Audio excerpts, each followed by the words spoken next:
بسم الله الرحمن الرحيم نحمده ونصلي على رسوله الكريم أما بعد فقد قال الله تبارك وتعالى في القرآن المجيد والفرقان الحميد فأعوذ بالله من الشيطان الرجيم بسم الله الرحمن الرحيم يا أيها الذين آمنوا أطيعوا الله وأطيعوا الرسول وأولي الأمر منكم وقال تبارك وتعالى قل يا عبادي الذين أسرفوا على أنفسهم لا تقنطوا من رحمة الله إن الله يغفر الذنوب جميعا وقال تبارك وتعالى يا أيها الذين آمنوا توبوا إلى الله توبة نصوحا صدق الله العظيم سبحان ربك رب العزة عما يصفون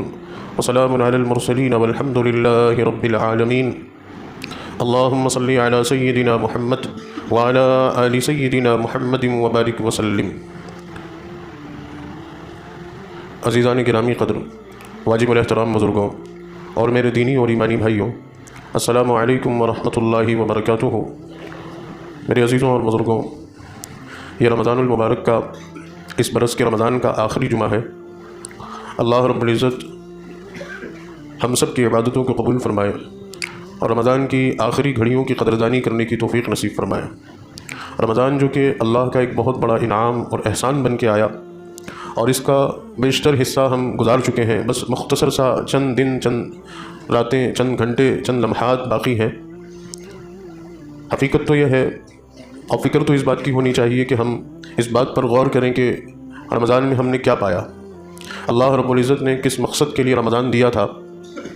کیا ہم اس مقصد کو حاصل کر پائے،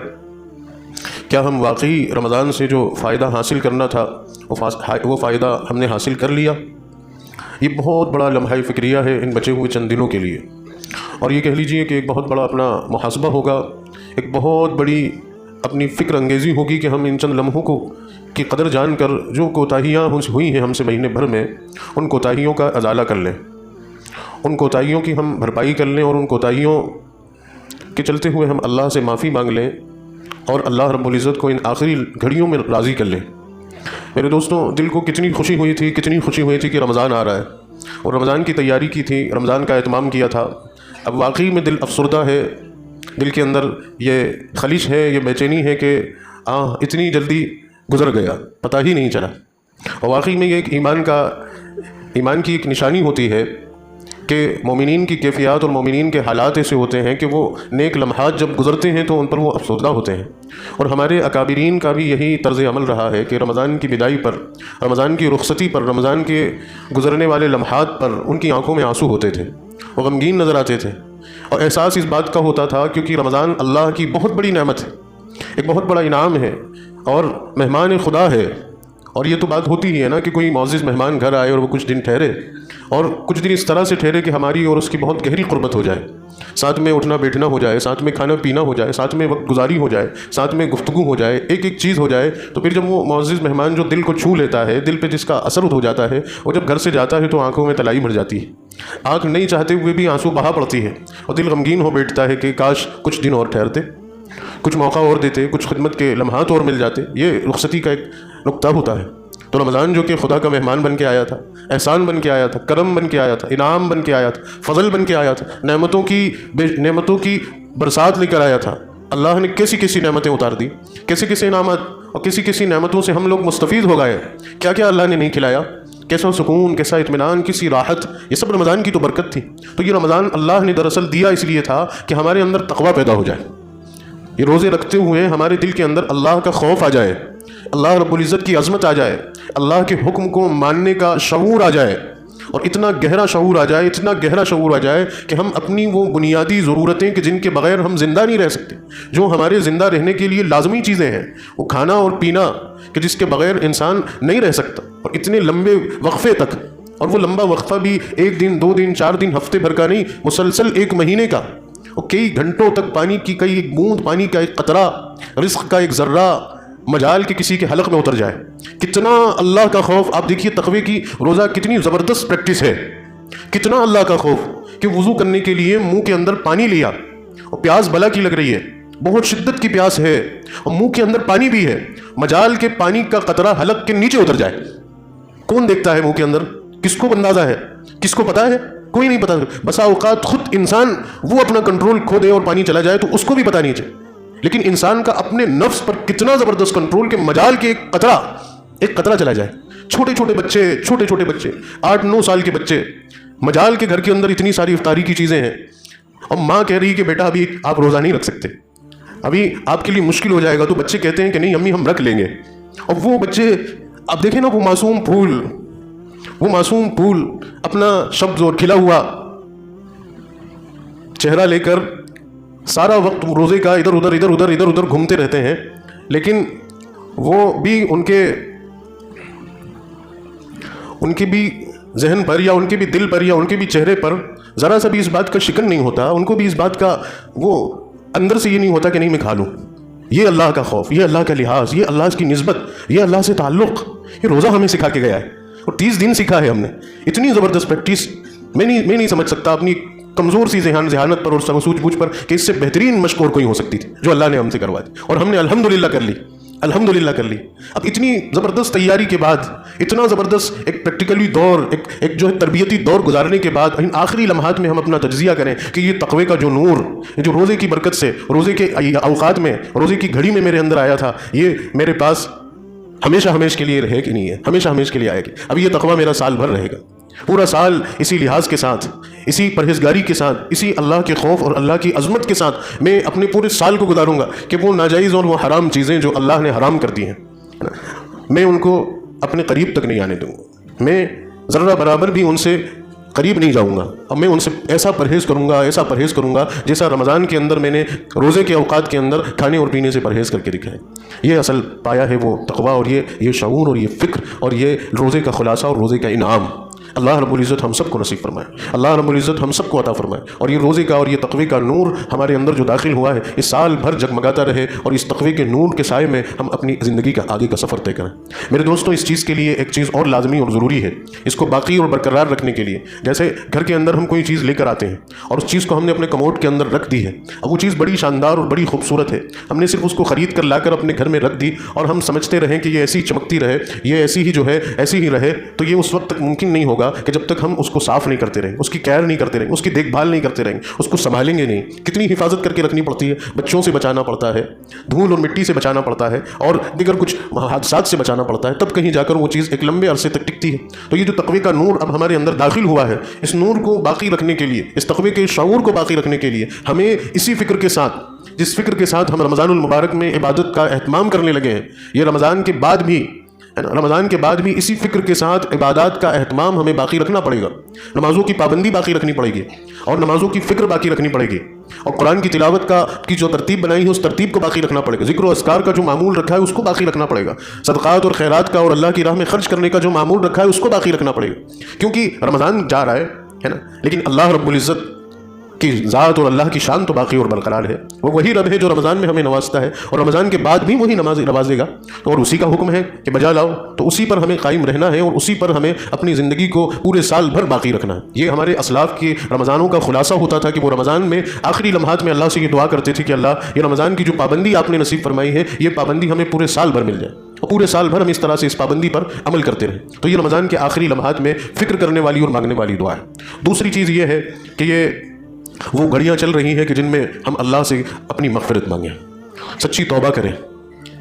اپنی زندگی کے پچھلے گناہوں کی, غلطیوں کی, اور جو بھی ہم سے نادانیاں ہوئی ہیں, جان کر گناہ ہوئے ہیں, انجان کر گناہ ہوئے ہیں, ان تمام گناہوں سے ہم اللہ سے سچی توبہ کریں,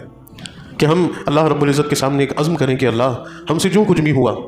ہم اب عہد کرتے ہیں کہ آئندہ زندگی میں اب وہ ہم نہیں کریں گے, اور ہم اس بات پر نادم اور شرمندہ ہیں, اور ہم اب سچی توبہ کرتے ہیں کہ ہم اب آگے ایسے غلط کام یا ایسے گناہ اب ہم نہیں کریں گے. تو یہ توبہ کا وقت ہے, سچی توبہ کا وقت. اور توبہ کے سلسلے میں خود اللہ رب العزت فرماتا ہے, یا ایھا الذین آمنوا توبوا الی اللہ توبۃ نصوحا, کہ ایمان والو تم توبہ کرو, توبہ کرنے میں جلدی کرو, تمہارا رب تمہارا انتظار کر رہا ہے, اللہ تمہارا انتظار کر رہا ہے کہ میرا بندہ اور میری بندی کب توبہ کرے اور میں اسے معاف کروں, وہ کب اپنی گناہوں کی بخشش کے لیے ہاتھ اٹھائے اور میں اس کو بخش دوں. یہ اللہ رب العزت انتظار کر رہے ہیں, اور توبہ جب بندہ کرتا ہے تو اللہ رب العزت اس سے بہت خوش ہوتا ہے. اور توبہ ہی کے سلسلے میں فرمایا گیا, بسا اوقات انسان اس بات کو لے کر جو ہے وہ مایوس ہو جاتا ہے کہ میں تو بہت بڑا گناہگار ہوں, میرے گناہوں کے تو بڑے بڑے پہاڑ لگے ہوئے ہیں اور میرا تو سر کے بال سے لے کر پیر تک میں گناہ کے دلدل میں پھنسا ہوا ہوں. پتہ نہیں میری بخشش ہوگی کہ نہیں ہوگی, میں بخشا جاؤں گا کہ نہیں بخشا جاؤں گا. میری تو گناہ ہی اتنے ہیں, میری تو نیکی ہی کچھ نہیں ہے, میں نے تو رمضان کے روزے بھی نہیں رکھے ہیں, میں نے تو کچھ عبادت بھی نہیں کی ہے. تو مایوسی طاری ہو جاتی ہے اور اس مایوسی والی کیفیت میں انسان پھر مایوس ہو کر بیٹھ جاتا ہے اور پھر وہ کچھ بھی نہیں کر پاتا. جبکہ اللہ کا قرآن یہ کہہ رہا ہے قل یا عبادی الذین اسرفوا علی انفسہم لا تقنطوا من رحمت اللہ, کہ نبی آپ میرے بندوں اور بندیوں سے کہیے یا عبادی الذین اسرفوا, اور ان بندیوں اور ان بندیوں سے کہیے کہ جنہوں نے اپنے اوپر گناہ کے بوجھ ڈھا رکھے ہیں, جو گناہ کے بوجھ تلے دب چکے ہیں اور جو گناہ کے بوجھ تلے پس رہے ہیں, لا تقنطوا من رحمت اللہ, وہ ہرگز ہرگز اللہ کی رحمت سے مایوس نہ ہو, وہ اللہ کی رحمت سے مایوس نہ ہو. مفسرین نے یہاں اس آیت کی تفسیر کے اندر ایک واقعہ حضرت موسیٰ علیہ السلام کا لکھا ہے, جو اکثر آپ لوگوں نے بھی سنا ہوگا, میں پھر دہرا دیتا ہوں ذہن تازہ کرنے کے لیے, کہ حضرت موسیٰ علیہ السلام نے ایک دفعہ اللہ رب العزت سے پوچھا کہ رب ذوالجلال, جب آپ کا کوئی عبادت گزار اور نیکوکار اور فرما بردار متقی پرہیزگار بندہ آپ کو پکارتا ہے تو آپ اس کی پکار پر کس طرح سے جواب دیتے ہیں؟ حضرت موسیٰ علیہ السلام تو کلیم ہیں, اللہ سے بات کرنے والے, یہ اعزاز حضرت موسیٰ علیہ السلام کو نصیب ہوا, تو آپ نے بات کی اللہ سے. اللہ تعالیٰ نے جواب دیا کہ موسیٰ, جب میرا کوئی نیکوکار متقی پرہیزگار ایماندار دیندار بندہ مجھے جب پکارتا ہے تو میں اس کی پکار پر اس کی طرف متوجہ ہوتا ہوں اور اس سے کہتا ہوں لبیک یا عبدی,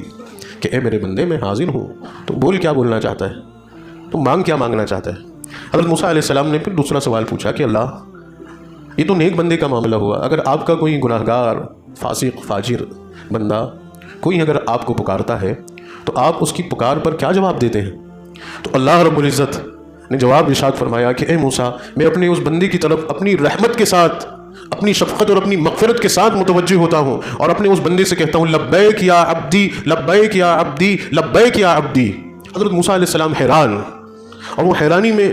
بڑے تعجب میں اللہ سے سوال کرتے ہیں کہ اللہ, یہ آپ کا معاملہ کیا ہے کہ جب نیک بندہ پکارے تو آپ ایک بار کہہ رہے ہیں کہ لبیک یا عبدی, اور کوئی گناہ گار بندہ پکار رہا ہے تو آپ 3 بار کہہ رہے ہیں لبیک یا عبدی لبیک یا عبدی. اللہ نے فرمایا کہ موسیٰ, یہی میرا کرم ہے,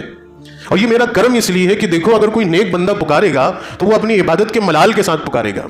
اپنی عبادت کے اس ملال کے ساتھ کہ میں تو نیک ہوں, میری سنی جائے گی, میری فریاد قبول کی جائے گی, میں تو اللہ کا ہوں تو اللہ میری سنے گا. تو اس کو تو اپنی عبادت پہ ملال ہوتا ہے, اس کو تو اپنی عبادت پہ ناز ہوتا ہے. لیکن میرا جب کوئی گناہ گار بندہ مجھے پکارتا ہے کہ جس کے پلے کوئی نیکی نہیں ہے, کوئی اچھائی نہیں ہے, تو وہ اپنی نیکیوں کے ملال کے ساتھ نہیں, میری ذات اور میری شفقت اور میرے احسان کو پیش نظر رکھ کے پکارتا ہے کہ میرا رب بہت کریم ہے, وہ مایوس ہو کر نہیں پکارتا. میری شفقت اور میرے جلال کی قسم کہ میرا بندہ اگر مجھ سے کوئی توقع رکھتا ہے تو میں بھی اپنی شان کے مطابق اس کے ساتھ فیصلہ کرتا ہوں اور اس گناہ گار بندے سے کہتا ہوں کہ تو پلٹ آیا ہے, تو میرا ہے, میں تیرا منتظر تھا اور میں تجھے معاف کرتا ہوں. یہ اللہ رب العزت کی شان ہے, یہ اللہ رب العزت کا احسان ہے ہمارے اوپر. اتنے گناہ کے بعد بھی وہ رب اتنا مہربان ہے. اگر اتنی نافرمانی اگر ہم کسی انسان کی کر دیں تو وہ انسان ہماری شکل دیکھنا پسند نہیں, ہمیں پاس بٹھانا پسند نہیں کرے, ہمیں اپنے گھر میں بلانا پسند نہیں کرے, حتیٰ کہ ایک وقت کے بعد ماں باپ کی نظروں سے تک اولاد گر جاتی. ماں باپ تک یہ کہہ گزرتے ہیں کہ ہم تیرا چہرہ نہیں دیکھنا, تو ہمارے سامنے مت آیا کر, تجھے دیکھ کر ہمیں جو ہے تکلیف پہنچتی ہے تو ہمارے جنازے میں مت آنا. یہ تک ماں باپ بدبخت اولاد کے لیے یہ جملہ, وہ ماں جس نے اپنے پیٹ میں رکھا ہے, اپنی چھاتی سے چمٹائے رکھا ہے, وہ باپ جو کندھوں پہ اٹھا کے گھومتا تھا, وہ باپ جو ناز و نعم اور نخرے اٹھاتا تھا, ایک وقت کے بعد وہ باپ بھی بدبخت اور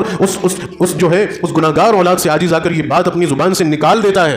لیکن اللہ کی شان دیکھیے, ایک 70 سال گناہ کرنے والا بندہ, 80 سال نافرمانی کرنے والا بندہ, کبھی پلٹ کے اللہ کے گھر کی طرف نہیں دیکھا, کبھی اس نے اللہ کے آگے سجدہ کرنے کی کوشش نہیں کی, کبھی اس نے اللہ کی بات ماننے کی کوشش نہیں کی, لیکن وہ بھی اگر پلٹ کر ایک بار آئے اور سچے دل سے آئے, کیونکہ وہ تو دلوں کے حال کو بھی جانتا ہے, جو بات دل میں ہوتی ہے زبان میں نہیں ہوتی, وہ اس سے پہلے اس کے علم میں ہوتی ہے. اگر کوئی سچے دل سے آئے, اور وہ سچے دل سے آنے والے کی وہ قدر یہ فرماتا ہے کہ وہ اپنے بازوؤں کو کھول دیتا ہے, وہ اپنی رحمت کی چادر کو وسیع کر دیتا ہے اور اپنے اس بندے کو اپنا بنا کر یہ اعلان فرما دیتا ہے کہ تو میرا ہے, میں نے تجھے معاف کیا, تو پلٹ کے آیا ہے, اور تو میری رحمت سے مایوس مت ہو. یہ اللہ کی شان. ایک آخری لمحات اپنے اس پیارے اللہ سے ایسی توبہ کرنے کے اور ایسی معافی مانگنے کی. میں ایک اور واقعہ میرے ذہن میں آیا. حضرت حسن بصری ان کے زمانے کا اور ان کے دور کا ہے. حضرت حسن بصری ایک بہت بڑے عالم دین گزرے ہیں امت میں. یہ فرماتے ہیں کہ یہ جس علاقے میں رہتے تھے اس علاقے میں ایک نوجوان تھا, اور اس نوجوان کا حال یہ تھا کہ اس کا باپ بہت مال و دولت چھوڑ کے مرا تھا, اور ورثے میں اربوں روپے ملے. اب اس نوجوان کا مشغلہ یہ ہو گیا کہ بس عیاشی کرنا ہے, باپ کی دولت کو پانی میں بہانا ہے اور خوب مزے کرنا ہے. اس کی ماں اکثر اس کے لیے فکر مند رہتی تھی اور وہ یہ سوچتی تھی کہ میرا بیٹا اگر صحیح راستے پہ نہیں آیا تو اس کا انجام بہت بڑا ہو جانا ہے. تو ماں ہوتی ہے, ماں کو اولاد کی کتنی فکر ہوتی ہے, اس ماں کو اپنی اولاد کی فکر تھی. وہ بار بار اس بچے کے لیے دعا کرتی لیکن اس بچے پہ کچھ اثر نہیں ہوتا. وہ نصیحت کرتی لیکن کچھ اثر نہیں ہوتا. اب وہ خیال کرتی اور وہ کچھ بھی بات نہیں مانتا. اس نے حضرت حسن بصری سے گزارش کی. پہلے تو اپنے بیٹے سے کہا کہ بیٹا تو میرے ساتھ ایک عالم ربانی کے پاس چلنا, شاید میری نصیحت تیرے اوپر اثر نہیں کرتی لیکن کوئی اللہ والا تیرے اوپر نگاہ ڈالے اور ان کی نگاہ کا اثر تیرے اوپر آ جائے اور تیری زندگی بدل جائے. تو بیٹا اپنی ماں سے کہتا تھا کہ مجھے نہیں جانا کسی کے پاس, مجھے تنگ نہ کیا کرو اور مجھے مت کہا کرو بار بار میں نہیں جاؤں گا کسی کے ساتھ. ماں مایوس ہوئی. اس نے کہا بیٹا تو نہیں مانتا, میں حسن بصری سے کہتی ہوں شاید وہ اتنا احسان کرتی ہیں کہ وہ میرے گھر پہ آ جائیں اور میرے بچے سے مل لیں. تو حضرت حسن بصری کے پاس گئی, حضرت حسن بصری سے کہا تو انہوں نے کہا کہ میں اتنا کر سکتا ہوں کہ آپ میری مجلس میں لے آئیں, میں آپ کے بچے سے بات کر لوں گا لیکن میرے پاس جانے کا وقت نہیں ہے. میری اپنی مصروفیت, میرے اپنے تقاضے, میرے معمولات مجھے اس بات کی اجازت نہیں دیتے کہ میں آپ کے پاس جاؤں, آپ کے پاس آ سکتا ہوں. حضرت حسن بصری نے منع کر دی. اب وہ ماں مایوس ہو کے لوٹی اور وہ اس مایوسی میں ہی تھی کہ وقت گزرتا گیا. اس نوجوان کو ایک بڑا ہی مہلک مرض لگا اور وہ مہلک مرض اتنا خطرناک ہوتا چلا گیا کہ اس کا انفیکشن اس بستی میں پھیلنے لگا اور لوگ اس سے اعراض کرنے لگے. لوگوں نے یہ باتیں کہنی شروع کر دی کہ اگر یہ مریض زیادہ دن ہمارے درمیان اس حال میں رہا تو اس کے جراثیم اور اس کا وائرس اور اس کا انفیکشن بستی کے دوسرے لوگوں کو متاثر کر دے گا. اور معالجوں نے بھی, ڈاکٹرز نے بھی یہ فیصلہ دے دیا تھا کہ اب اس کا مرض جو ہے وہ قابل شفا نہیں رہا, اب اس کو تو اس حال میں جتنی بھی زندگی کے گزارنے پڑیں گے. تو پھر آخر کار نوبت یہاں پہنچی کہ لوگوں نے احتجاج شروع کیا اور لوگوں نے بھیڑ لگانی شروع کی اور یہ بات سب نے کہنی شروع کی کہ اس کو بستی سے نکالو, یہ ہمارے درمیان رہا تو یہ ہم سب کو یہ نقصان پہنچا دے گی. تو پرزور مذمت کی ماں مذمت نہیں کر پائی, مخالفت کی, اور آخر کار اس ماں کو سماج کے آگے جھکنا پڑا اور اس کو اپنے بچے کو وہاں سے نکالنا پڑا. اب اس بچے کو نکالا جا رہا ہے, اس بچے کے اوپر یہ حالات اور یہ کیفیات ہیں, اور اس کو جب پتہ چلا کہ میں جو ہے میرے ساتھ یہ حالت ہو رہی ہے, میرے ساتھ یہ کیفیت ہو رہی ہے اور میرے ساتھ یہ معاملہ ہو رہا ہے, تو اب اس کا دل گھبرایا کہ اوہو میں کہاں پہنچ گیا, میرا انجام کتنا خطرناک ہو گیا کہ لوگ میرے قریب آنے کو تیار نہیں ہیں. اس نے اپنی ماں کو بلایا کہ اماں میرے لیے دعا کرو. ماں اللہ کے سامنے جھولی کھول کے بیٹھ گئی اور اللہ سے دعا کرتی جاتی ہے. لیکن پھر ماں نے بیٹا سے کہا کہ بیٹا اب کتنی دیر کر دی تو نے, میں اب تیرے لیے کیا کروں. تو ماں سے اس نے کہا کہ ماں جا کے نیک بندہ اس سے جا کے کہے اور دعا کر. تو ماں پھر حضرت حسن بصری کے پاس آئی. اس وقت حسن بصری اپنی کسی مصروفیت دینی تقاضے میں مصروف تھے. انہوں نے پھر اس بڑی بی سے کہہ دیا کہ ابھی میرے پاس وقت نہیں ہے کہ میں معمولات کے ساتھ تمہارے بچے کے لیے دعا کے لیے بیٹھوں. میری دعا کا جو معمول ہے میں اس میں تمہارے بچے کے لیے ضرور دعا کروں گا, ابھی تم جاؤ, میں ابھی کچھ نہیں کر سکتا. حضرت ماں حسن بصری کے یہاں سے لوٹی اور اپنے بچے کو آ کے انہوں نے سنایا اور مایوسی کی بات کہی کہ بیٹا سب جگہ سے دھتکارا جا رہا ہے اور نکالا جا رہا ہے, کوئی پرسان حال نہیں ہے, کوئی تیری حالت پر رحم کرنے کو تیار نہیں ہے. حتیٰ کہ حسن بصری جو کہ بڑے عالم دین ہیں, نرم طبیعت اور خوش اخلاق ہیں, دوسروں کے ساتھ بہت نرمی سے سارے معاملے کرتے ہیں, لیکن تیرے معاملے میں دیکھتی ہوں کہ وہ بڑے سخت ہو جاتے ہیں. بیٹا آپ کچھ بھی نہیں ہو پا رہا. جب اس نوجوان نے یہ دیکھا کہ کوئی مجھے قبول کرنے کو تیار, کوئی مجھے میرے لیے دعا کرنے کو تیار نہیں, میری بات کوئی سننے کو تیار نہیں, وہ شدید مایوس ہوا اور اس مایوسی میں اس کے اوپر کیفیت طاری ہوئی اور اس کو اللہ کی طرف ایک توجہ ملی اور وہ اللہ کی طرف متوجہ ہوا. اور اس نے پھر آخر میں اللہ کو جا کے پکارا اور اللہ سے فریاد کی کہ اللہ سارے زمانے نے ٹکرا دیا, تیرے نیک بندوں نے بھی ٹکرا دیا, میرے لیے کوئی ہاتھ اٹھانے کو اور کوئی دعا کرنے کو تیار نہیں. حتیٰ کہ نوبت یہ آ گئی کہ لوگ مجھے بستی سے باہر پھینکنے والے ہیں, مجھے کوئی رکھنے والا نہیں ہے. اللہ میں اپنی ساری زندگی کے گناہوں سے آج تجھ سے سچی توبہ کرتا ہوں, تو معاف کرنے والا ہے نا, تو بخشنے والا ہے نا, تو مہربان ہے نا. میں تو پلٹ کے زندگی میں کبھی نہیں آیا, لیکن اس برے وقت میں تیری طرف پلٹتا ہوں, تو مجھے معاف فرما دے. اللہ رب العزت کتنے قدردان ہیں, کتنا احسان فرمانے والے ہیں. اللہ رب العزت نے اس کے دل کی فریاد کو سنا. ابھی تک لوگ اس کے لیے دعا کرتے تھے, اب خود اس نے دعا کی. بات دراصل یہ ہے کہ خود اس نے دعا کی. ابھی تک تو ماں کر رہی تھی, ماں دوسروں سے کہہ رہی تھی, وہ نہیں کر رہا تھا, لیکن اب اس کے اندر احساس پیدا ہوا, اس نے دعا کی. اس کی دعا کو اللہ تعالیٰ نے سنا اور اس کی دعا کو اللہ نے قبول کیا, قبول کر کے اس کی مغفرت فرما دی. اور ادھر مغفرت اتری اور ادھر اس کی موت ہوئی, اور ادھر اس کا دم آخر ہوا, فرشتوں نے روح قبض کی, اور ادھر حسن بصری کے اوپر احوال اترے اور حسن بصری کو خواب میں دکھایا گیا کہ میرا ایک بندہ, ایک وہ بندہ جس نے مجھ سے سچی توبہ کی ہے, وہ انتقال کر گیا ہے اور اس کے جسم کو بستی والے باہر پھینکنے والے ہیں. حسن بصری اٹھو اور اس کے گھر جاؤ, اس کو غسل دو, اس کی نماز جنازہ کرواؤ, اس کے لیے دعا مغفرت کرو اور اس کی تدفین کرو. میں نے اس کی قدر, اللہ فرما رہے, میں نے اس کی قدر کر لی ہے, اس کو معاف کر دیا ہے, اور میں یہ اعلان کر چکا ہوں کہ وہ میرا ولی ہے, میرا دوست ہے. یہ ہے اللہ کی دوستی, یہ ہے اللہ کا احسان، یہ ہے اللہ کا کرم جو وہ بندوں کے ساتھ کرتا ہے اور اس کا معاملہ ہمارے ساتھ، ہم گناہ گاروں کے ساتھ۔ اتنا مہربان پروردگار، اتنا مہربان اللہ، ایسی محبت کرنے والی ذات، ایسی شفقت کرنے والی ذات، ایسا پیار کرنے والی ذات، ایسا احسان کرنے والی ذات، ایسی قدردانی کرنے والی ذات، ایسا اپنی ردائے رحمت میں لپیٹنے والی ذات اللہ کی ہے کہ جس کی طرف ہم سب کو پلٹنا چاہیے۔ اور وہ قرآن میں کہتا ہے کہ یا ایھا الانسان ما غرک بربک الکریم الذی خلقک فسواک فعدلک، کہ انسان تو کہاں غفلت میں پڑا ہوا ہے، تو کہاں کھویا ہوا ہے، تو مجھ سے کیوں ناراض ہوا بیٹھا ہے، تو مجھ سے کیوں بھاگتا ہے، تو مجھ سے کیوں نظریں چراتا ہے، تو میرے گھر کے پاس سے گزر جاتا ہے لیکن آتا نہیں ہے، میرا منادی تجھے بلاتا ہے لیکن تیرے کانوں پہ جو نہیں رہیں گے، تو اپنی ٹینشن میں، اپنی بیماری میں، اپنی آزاری میں، اپنی پریشانیوں میں بل بلاتا رہتا ہے، دنیا کے سامنے ہاتھ پھیلاتا ہے، دنیا کے سامنے جھولی پھیلاتا ہے، لوگوں سے منت و سماجت کرتا ہے، لوگوں کے ہاتھ جوڑتا ہے، لوگوں کے آگے جھکتا ہے، حتیٰ کہ لوگ تیرا کچھ نہیں کر سکتے اور لوگ تیرے خیر خواہ نہیں ہیں، وہ تیرے پلٹنے کے بعد تجھ پہ طنز کستے ہیں، تیری ہنسی کرتے ہیں، تیرا مذاق بناتے ہیں، تیرا دوسروں کے سامنے تبصرہ کرتے ہیں، تیرے عیبوں کو کھولتے ہیں، اور اللہ فرماتا ہے میں وہ ذات ہوں جو تیری قدر کرتا ہوں، تیری مدد کرتا ہوں، تیرے اوپر احسان کرتا ہوں، اور ایسی مدد کرتا ہوں کہ مدد کرنے کے بعد کسی کو بتاتا بھی نہیں ہوں، کسی پہ ظاہر بھی نہیں کرتا ہوں، اور جو مدد کے طور پر تجھے دیا ہے اس کا کبھی مطالبہ بھی نہیں کرتا ہوں، کبھی مانگتا بھی نہیں ہوں، اور دیتے وقت یہ میں گمان بھی نہیں رکھتا ہوں کہ میں یہ دے رہا ہوں تو اب میرا بندہ میرے لیے یہ کرے، میں دے صرف اس لیے دیتا ہوں کہ میں مہربان ہوں، اب تو کرے یا نہ کرے تیری مرضی ہے، میرا کام دینے کا ہے۔ یہ اللہ کی شان۔ اپنے اس اللہ کو پہچانو، اتنا پیارا معبود، اتنا عظیم معبود اللہ ہمارا ہے۔ یہ کرم ہے اس کا کہ ہم اس ذات کے آگے جھک رہے ہیں، اس سے دعا کر رہے ہیں، اس کی عبادت کر رہے ہیں۔ آپ دنیا میں لوگوں کا حال دیکھو کہ وہ کس حقیر چیز کو پوجنے پر آمادہ ہے بیچارے۔ کوئی پتھروں کو پوج رہا ہے نادانی میں، کوئی درختوں کو پوج رہا ہے نادانی میں، کوئی حیوانات جانوروں کو پوج رہا ہے نادانی میں، اس کو پتہ ہی نہیں ہے، اس کو بیچارے کو معلوم ہی نہیں وہ کس غفلت اور کس گمراہی میں ہے کہ انسان جس کو اللہ نے اشرف المخلوقات بنایا، جس کا سر پوری مخلوقات میں سب سے بلند ہے، آج وہ انسان، وہ معزز انسان، وہ مکرم انسان جس کو اللہ نے عظمتوں کا اور عزتوں کا تاج پہنا کر اشرف المخلوقات کا تمغہ عطا فرمایا، آج وہ انسان جانوروں کے آگے جھکا پڑا ہے۔ اور حماقت کی انتہا ہو گئی، حماقت کی انتہا ہو گئی، اور حماقت کی ساری حدیں انسان پار کر گیا کہ اس نے جانوروں کے پیشاب اور پخانے کو اپنے لیے پوتر سمجھنا شروع کر دیا، اور وہ یہ کہنے لگا کہ یہ بڑی پاک صاف اور پوتر چیز ہے، اس کو تو پینا ہی پڑے گا، یہ تو امرت سے بھی زیادہ سونا ہے، اور وہ جانوروں کا مل متر گوبر کھا رہا ہے۔ ایسی تہذیب یافتہ دنیا، ایسی ترقی یافتہ دنیا کہ جہاں ایک طرف انسان چاند پر جانے کی بات کرتا ہے اور وہیں دوسری طرف گوبر کے اندر شفا کی بات کرتا ہے کہ یہ گوبر سے دماغ بڑھے گا، یہ گوبر سے جو ہے دماغ کے طباق کھولیں گے، یہ پیشاب میں جو ہے برکت ہے۔ یہ اللہ کو نہیں پہچاننے کی، گمراہی پہ جانے کی علامت اور حماقت ہے کہ جو انسان جس کو اللہ نے اشرف المخلوقات بنایا وہ جانوروں کے آگے۔ یہ احسان اور کرم ہے اس اللہ کا۔ آپ دیکھیں کہ دوسرے مذاہب میں عبادت کرنے کے لیے لوگوں کو چڑھاوے اور نذرانے دینے پڑتے ہیں، اور وی آئی پیز کی لائنیں الگ ہوتی ہیں۔ ابھی مر گئے ابھی کچھ 1-1.5 مہینے پہلے، خاص پروٹوکال کی وجہ سے بیچارے گندے سندے پانی میں اچھل کود کر رہے ہیں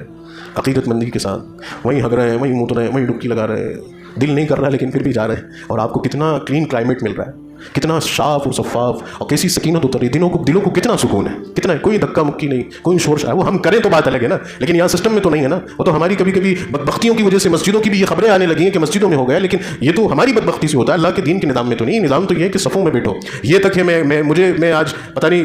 مجھے آپ معاف کریے گا لیکن میرا حق ہے کہنے کا، یہ ادب ہے مسجد کا، کان کھول کے سن لو۔ اللہ تبارک و تعالیٰ نے یہ ارشاد اتار دیا ہے اس شخص کی نیکیوں کو ختم کر دینے کا کہ جو صفوں کو چیر کے آگے آ کے بیٹھتا ہے۔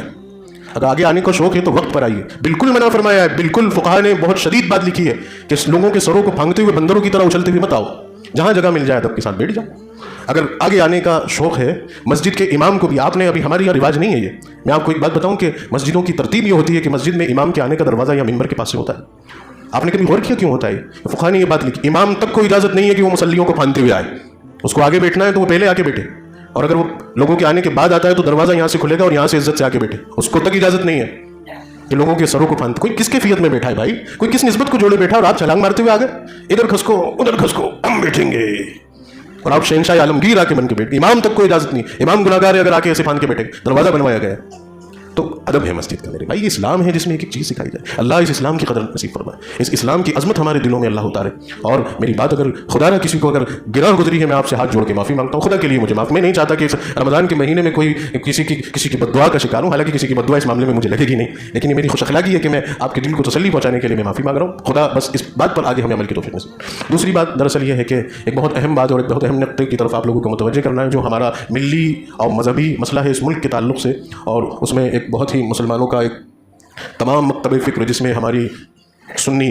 شیعہ، دیوبندی، بریلوی اور تمام مکاتب فکر کی قیادتیں ایک ساتھ اکٹھا ہو کے ایک پلیٹ فارم جو آل انڈیا مسلم پرسنل لا بورڈ کا ہے، یہ بورڈ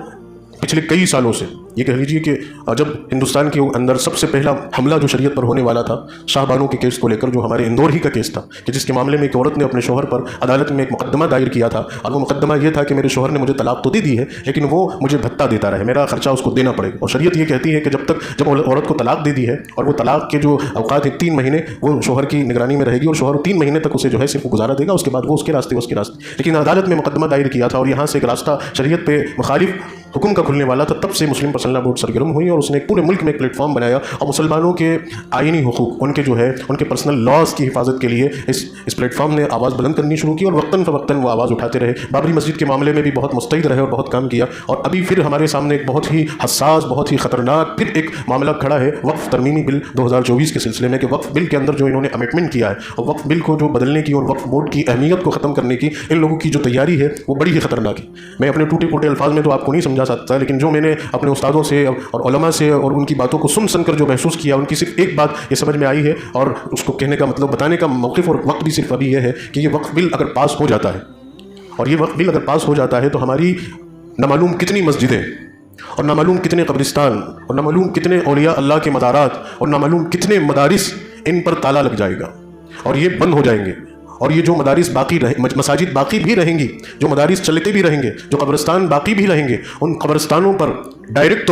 ڈائریکٹلی طور پر یہ پاور ڈسٹرکٹ کلیکٹر کو حاصل ہو جائے گا کہ وہ جو ڈیسیجن لے گا وہ مانیہ ہوگا۔ ابھی تک ہماری وقف کی چیزوں پر جو بھی مقدمہ ہوتا تھا، جو بھی معاملات ہوتا تھا، تو اس کے ڈیسیجن اور اس کے فیصلے کا حق صرف وقف بورڈ کو ہوتا تھا، اور وقف بورڈ کے وہ جو فیصلے ہوتے تھے وہ وقف کرمنل کورٹ کے اندر ہوتے تھے، وہاں اس کی سنوائی ہوتی تھی، اس کی پیشی ہوتی تھی، وقف بورڈ خود اس مقدمے کو دیکھتا تھا، چاہے ہمارے دیواس کی پراپرٹی، مسجد، قبرستان کچھ بھی ہو، وقف بورڈ اس معاملے کو دیکھتا تھا۔ اب وقف بورڈ کا انٹرفیئر ختم ہو کر ڈسٹرکٹ کلیکٹر کے پاس جائے گا، اور ڈسٹرکٹ کلیکٹر جو ڈیسیجن لے گا وہ مانیہ ہوگا اور اس کی بات کو ترجیح دی جائے گی۔ اور آپ صورتحال ابھی اس وقت دیکھ رہے ہیں کہ مسلمانوں کے گھروں کو، مسلمانوں کی پراپرٹیوں کو خود نگرانی کے اندر گرایا اور توڑا جا رہا ہے، تو آگے اگر یہ اتھارٹی مل گئی تو کیا ہماری چیزیں سیف رہیں گی؟ ہماری حضرت تو یہ تک کہتے ہیں کہ پھر یہ معاملہ ہو جائے گا کہ مسجد کو ایک سرکولیٹ دیا جائے گا، ایک پورا پورا فارمیٹ دیا جائے گا کہ آپ کو ان ایجنڈاز کو فالو کرنا ہے، صرف یہ بات کرنی ہے اور یہ بات نہیں کرنی۔ اگر آپ نے یہ بات کی تو اب آپ کے اوپر کارروائی ہو جائے گی۔ آپ کو اپنی مسجدوں میں یہ کرنا ہے، آپ کو اپنی مسجدوں میں یہ لگانا ہے، آپ کو یہ ریلیز نکالنی ہے، آپ کو یہ سلوگنز لگانے ہیں، آپ کو یہ رنگ پتوانا ہے، آپ کو یہ اللہ نہیں کرے کہ وہ شرکیاں رسومات تک وہ جو ہے ہم کو کروانے پر مجبور کر لیں۔